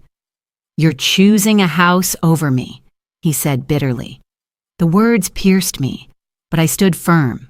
"No, I am choosing the promise your father and I made to each other. I am choosing the life we built, the dignity we preserved, the truth we left behind. You asked me to hand it away as though it were nothing, and when I said no, you turned me into an enemy. That is not what a son does. That is not what love does for a moment." Silence stretched between us. His breathing was ragged, mine steady. Then his eyes dropped, and he whispered, "I didn't know what I signed." I nodded, my chest aching. "You signed because you trusted your father. You signed because once you believed in us. Tonight you betrayed that belief, but the paper still stands. And so do I." I crossed the room to the safe hidden behind the bookshelf. My fingers moved over the dial with the ease of memory, and the heavy door clicked open. Inside were a few mementos, the letter I had read so many times, and now the small velvet box. I placed the ring carefully inside and closed the door. The sound of the lock sliding shut echoed through the room, final and unyielding. Thomas watched, his face unreadable. His fists opened and closed at his sides, his body taut with emotions he could not contain. At last he shook his head. "You'll regret this," he said, his voice low. I met his eyes, my own steady, "No, Thomas." The only regret I carry tonight is that I raised a son who let others tell him that greed was greater than love. His mouth opened as though to answer, but no words came. He turned sharply and left the room, the door slamming behind him. I stood in the quiet that followed, my chest heavy but resolute. The letter and the ring were locked away, safe in the darkness of the safe, but their meaning lived in me. They were not reminders of what I had lost. They were reminders of what I must protect, no matter the cost. For a long moment, I stayed in the study, breathing slowly, letting the silence settle over me. The chaos of the wedding, the humiliation, the confrontation, all of it had led to this. My bond to the past was no longer fragile. It was sealed, unbroken, untouchable. When I finally stepped away from the desk, I knew one thing with certainty. The chapter with Thomas was closing, and another was beginning. By the time I left the study, the wedding was no longer a celebration, but the smoldering remains of one. The hall that had once been filled with laughter and music now felt hollow, drained of its splendor. Tables sat half-abandoned, glasses toppled, flowers wilting under the weight of neglect. Guests had fled in clusters, whispers trailing behind them like smoke. What remained was the aftermath, ugly, undeniable, and unshakable. I stepped carefully across the marble floor, my heels clicking softly in the silence. Julia stood near the edge of the dance floor, her gown torn where she had ripped away her veil. Her face was pale, streaked with makeup, her eyes darting like a cornered animal. She no longer looked like the glowing bride who had floated into the hall hours before. She looked broken, desperate, and angry. When her gaze met mine, she flinched and turned away, muttering something bitter under her breath as she gathered her skirt and stormed past the remaining guests. The doors banged shut behind her, the sound final and cruel. Helen followed quickly, her hand clutching Victor's arm as though she feared he might collapse. The elegance she had carried so easily earlier in the day was gone, replaced by a brittle edge. Her words came sharp and fast, laced with venom, but they were meant only for him. I could not hear them clearly, but I knew their weight. They were words of blame, words of desperation, words that cracked through the polished exterior of their marriage. Victor, once unflappable, walked stiffly beside her, his head bowed, his face gray with defeat. I heard later that within days contracts evaporated. Associates withdrew their trust, business partners distanced themselves, investors pulled away. The empire Victor had built so carefully over decades collapsed like sand under waves. And Helen, who had once carried herself like a queen, found the invitations to her glittering social circles drying up, the admiration turning to avoidance, the whispers behind her back cutting deeper than any knife. Thomas lingered in the hall longer than anyone. He stood alone by the remnants of the cake, staring at it as though the tears of sugar and cream might somehow hold answers he could not find elsewhere. His tuxedo was wrinkled, his hair disheveled, his eyes vacant. He looked like a man who had not just lost a wife but a future, a son who had gambled everything on the approval of others and walked away with nothing. I watched him quietly, unseen from the corner of the room. He rubbed his hands together, restless, his lips moving as though speaking to someone who wasn't there. I wondered if he was arguing with me in his mind, or perhaps with himself. Julia had abandoned him, her vows discarded as easily as her veil. His in-laws had fled, their promises of power turning to ash. And what remained was only the truth, that he had stood against his own mother, and in doing so, lost more than he ever imagined. One of the younger cousins approached me timidly, her voice soft. "Aunt Irene," she said, "I'm sorry for how they treated you." Her eyes were wide, filled with shame, not her own, but borrowed from watching the cruelty of others. I placed a hand gently on her shoulder and nodded. "Remember this," I told her. kindness is never weakness, and dignity is never for sale. She nodded solemnly, and I hoped the words would stay with her long after this night. As the last guests trickled out, the hall grew still. The musicians had packed away their instruments, the waiters cleared the abandoned plates, and the chandeliers cast light over a room that no longer felt grand, but exposed. The celebration was over, not because of me, but because truth had finally stepped into the light, and it left no room for pretense. Julia's hasty departure soon became a story of its own. I heard whispers spreading like fire, that the bride had abandoned the groom before the night was over, that she had been seen in tears, accusing him of deceit, that she would never forgive the humiliation. Within days, it was confirmed. The marriage dissolved before it even began, the papers filed quietly but not quietly enough to stop the gossip. She had left him with nothing but the echo of her demands and the wreckage of promises they had both built on lies. Victor's fall was swifter than I expected. His reputation, once untouchable, became the target of ridicule. News outlets picked up the viral video dissecting every moment, every accusation, every tear. Business partners abandoned him one by one. His name, once spoken with respect, now carried the weight of scandal. Helen faded beside him, her influence gone, her friends abandoning her with the same haste they had once embraced her. And Thomas, my son, wandered through the aftermath like a ghost. He called me once in the following days, his voice hollow, but I did not answer. I let the phone ring until it stopped. I could not be the one to soothe him. He had chosen his path, and now he had to walk it. That night, as I locked the villa's doors, I felt the silence settle around me, not as a burden, but as a balm. The house was mine still, its walls strong, its garden alive. The echoes of humiliation had been replaced by the knowledge that justice, quiet and steady, had prevailed. The people who tried to strip me of my dignity had lost their own.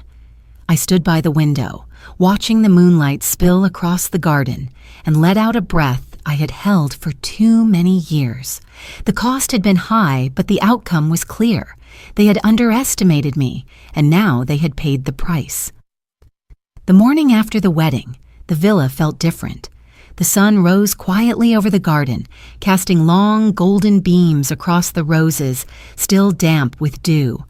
The chaos of the night before had left its shadows, but here, in the stillness of my own home, I felt a clarity I had not known for years. The villa had survived storms greater than this one, and so had I. I walked down the long corridor toward the front entrance, my hand brushing the polished wood of the walls as I passed. Each touch reminded me of what this house represented. Not just bricks, not just wealth, but the years of effort, love, and memory that had built it. My husband's laughter had once echoed in these halls. Thomas's footsteps as a child had raced through them, and now my own strength was woven into every corner. It was not simply a house. It was my life's work, my sanctuary, my proof that silence could hold power. The guard stood waiting near the iron gates. He straightened as soon as he saw me, his cap tucked under his arm, his posture respectful. In his hand, he held a clipboard with a fresh sheet of paper. I had asked him the night before to prepare it. Now it was ready.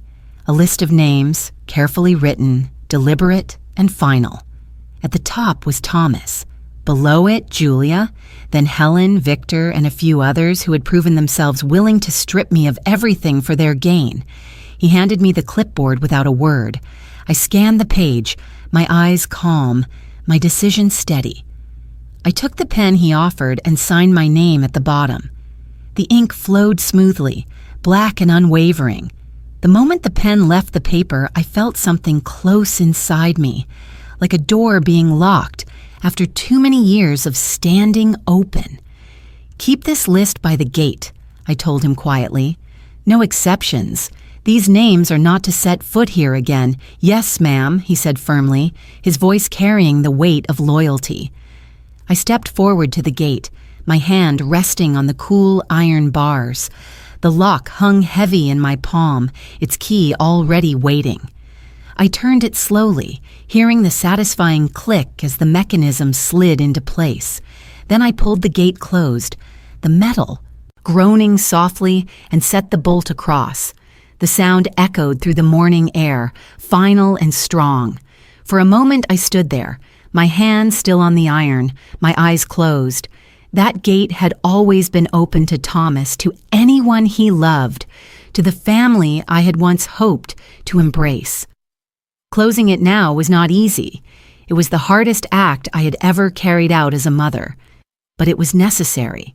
Without boundaries, there could be no peace. Without limits, there could be no dignity. When I opened my eyes again, the garden stretched before me in quiet beauty. The roses swayed in the breeze, their petals catching the light like tiny flames. Beyond them, the villa stood tall and proud, no longer threatened by whispers or schemes. I felt taller too, as though the act of locking that gate had straightened my spine and steadied my breath. The guard returned the clipboard to his station, and I walked back up the stone path toward the front steps. Each step was lighter than the last. I carried no bitterness, only resolution. The past had been painful, but it no longer chained me. The villa was safe, my dignity intact, and my heart clearer than ever before. As I reached the steps, I paused and looked back once more at the locked gate. On the other side lay betrayal, greed, and manipulation. On this side lay peace, memory, and healing. The line was clear now, and I knew I would never allow it to blur again. I turned the key in my hand one final time before slipping it into my pocket. The small weight pressed against the fabric, a reminder of the decision I had made. It was not just a key, it was a promise. To myself, to my late husband, to the life I still intended to live. A promise that what was mine would remain mine, and that I would never again allow anyone to diminish my worth. The villa's doors opened as I approached, sunlight spilling into the foyer. I stepped inside, breathing in the familiar scent of wood and flowers, and felt at home in a way I had not in years. The house welcomed me back, no longer under siege, but standing as it was always meant to, whole, strong, and silent. I smiled to myself, the kind of smile that carried no triumph, only peace. Closing the gate had not been the end of something. It had been the beginning. The days after the wedding carried a strange quiet, the kind that follows a storm. The villa no longer echoed with the sting of betrayal, but with something softer, steadier. For the first time in years, I woke without dread pressing on my chest. The house felt lighter, as though it, too, had been waiting for me to close the gates and claim my peace. One afternoon, Caldwell visited. He arrived without fanfare, carrying not a briefcase this time, but a basket of fruit from his orchard. His presence, usually so commanding, softened in my home. We sat in the garden among the roses, sipping tea while the breeze stirred the petals around us. He spoke little of the wedding, as though both of us knew its ugliness did not deserve more words. Instead, we spoke of the future, of how healing sometimes comes not from clinging to blood ties, but from building new ones with those who choose to stand beside you. His daughter joined us later, her eyes bright and curious. She was young, not much older than Thomas had been when he first learned to drive. She looked at me with a kind of reverence that startled me. "You're stronger than anyone I've ever seen," she said shyly, as if confessing a secret. "My father told me everything. You didn't shout, you didn't fight like they did, but you still won. I want to be like that someday." Her words touched me more deeply than she could have known. I had spent years believing that my silence was invisible, that no one noticed the strength it took to endure with dignity. Yet here was a girl, full of promise, looking at me not as someone broken, but as someone whole. I reached across the table and squeezed her hand gently. "Strength isn't always loud," I told her. Sometimes it's in knowing when not to bend, even if it means standing alone. As the days passed, others came too. Neighbors, colleagues of my late husband, even acquaintances who had once kept their distance. They brought meals, flowers, or simply themselves, sitting with me in the garden, filling the villa with warmth it had not known in years. Slowly I realized that family is not always bound by blood. Family is built by choice, by respect, by shared truths. And yet, Thomas appeared one evening at the gate. I watched from the balcony as he stood outside, shoulders slumped, his tuxedo gone, but his shame still heavy on him. He did not try to push past the guard. Instead, he simply looked up at the house, his eyes searching for me. The guard approached with the clipboard in hand, reminding him that his name was on the list. Thomas nodded, the fight gone from him. He looked small, like the boy I once cradled, not the man who had stood against me. I descended halfway to the garden path, but stopped where the light from the villa ended. He lifted his gaze to me, and for a moment, we simply stared. "I'm sorry," he said at last, his voice hoarse. I didn't know how much I was losing until it was gone. The words pierced me, but I stayed rooted. My silence stretched between us, not harsh, but unyielding. I thought of the letter, the ring, the safe behind the bookshelf. I thought of the humiliation he had dealt me, of Julia's crocodile tears, of Helen's sharp tongue, of the villa nearly stolen in the name of his ambition. And I knew forgiveness could not come tonight. Some wounds needed more than apologies. Some bonds could not be forced back together. "I hope you find what you're looking for," I said softly, and then I turned back toward the villa. The guard closed the gate behind me, the click of the lock echoing across the quiet evening. My heart ached, but it no longer bled. The distance was painful, but it was necessary. Later, Caldwell's daughter stopped me in the garden, her expression troubled. "It must hurt, turning him away," she said gently. "It does," I admitted, "but sometimes love means saying no. Sometimes it means protecting yourself so that one day he might learn the lesson he refused to see before." She nodded, her young eyes wiser than her years. "Then you're teaching more than just him. You're teaching all of us." Her words stayed with me. In her admiration, I saw something I hadn't expected, a continuation, a legacy not built on inheritance but on example. My story was no longer only mine. It had become something others could carry, something that could inspire those still learning to draw their own boundaries. That night, as I walked the halls of the villa, I realized I was no longer alone. The family I had lost in Thomas was real, but the family I was finding in others was just as real. Caldwell, his daughter, the neighbors who came with casseroles, the young cousin who whispered her apology. They were threads weaving into something strong and new. I stopped at the window, looking out at the locked gate. Beyond it lay regret, betrayal, and broken promises. Within it lay choice, respect, and healing. And for the first time in a long while, I felt not just like a survivor, but like a woman reborn. The villa was quiet when the final guests and visitors stopped coming, when even the curious had grown tired of whispering about the scandal that had unfolded within its walls. What remained was silence, but not the heavy silence of humiliation I had once feared. This silence was chosen, peaceful, and steady. It was the kind of quiet that allowed me to hear my own breath, to feel the beat of my own heart, and to remember who I had always been beneath the weight of betrayal. I spent more time in the garden, tending to the roses my husband had once planted. Their roots had dug deep over the years, just as mine had.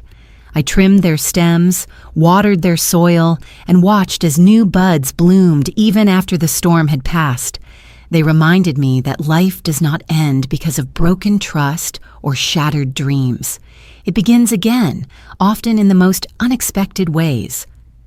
Some evenings, I walked through the halls of the villa with only the glow of the lamps to light my path. Each room carried a memory: the study where my husband drafted the contracts that protected us, the staircase where Thomas once slid down the railing as a boy, the kitchen where I baked bread during winters when laughter was still abundant. These memories no longer haunted me. They grounded me, reminding me that the past, however painful, could coexist with the present without consuming it. I thought often of Thomas. His face the night he stood at the gate was etched into my mind, his apology clumsy but real. I did not hate him. I could never hate the child I had carried and raised, but I knew that love does not mean surrender. Love means setting boundaries, even when it hurts. Perhaps one day he would learn the difference between inheritance and legacy, between ownership and respect. Until then, my heart had to remain guarded. Caldwell visited often, always with the quiet steadiness of someone who understood. We spoke of practical matters, repairs to the villa, legal filings, community projects, but sometimes, when the evening light stretched long and golden, we spoke of deeper things, of loss, of resilience, of the ways people underestimate the quiet ones, only to discover that quiet is not the absence of strength, but its truest form. His daughter continued to visit too, her admiration for me both humbling and healing. In her, I saw not just the future, but proof that my story had meaning beyond my own walls. It was she who asked me one afternoon, "Do you ever regret it, walking away from the hall that night instead of fighting them there?" I smiled, brushing dirt from my hands as I tended the roses. "No," I told her, because walking away was not retreat. It was the beginning of everything that followed. Sometimes dignity is not in the words we shout, but in the silence we keep until the right moment comes. The scandal faded with time, replaced by other news, other dramas. But the lesson lingered in the minds of those who had witnessed it. Neighbors who once overlooked me now greeted me with respect. Strangers who had watched the live stream sent letters, some sharing their own stories of betrayal, some simply thanking me for showing that quiet strength could stand against arrogance. I often sat at my husband's desk in the evenings, running my fingers over the grain of the wood, and thought about the journey that had brought me here. There had been humiliation, yes, but there had also been resilience. There had been betrayal, but there had also been loyalty. And most of all, there had been silence. My silence, which had carried me farther than any scream ever could. What I learned is this: blood alone does not make family. Respect does. Trust does. Choice does. My son had forgotten that, and perhaps one day he will remember. But I had remembered it in time. And because of that, I still had my home, my dignity, and my peace. As the sun set one evening, casting the villa in soft gold, I walked to the iron gate and touched the lock once more.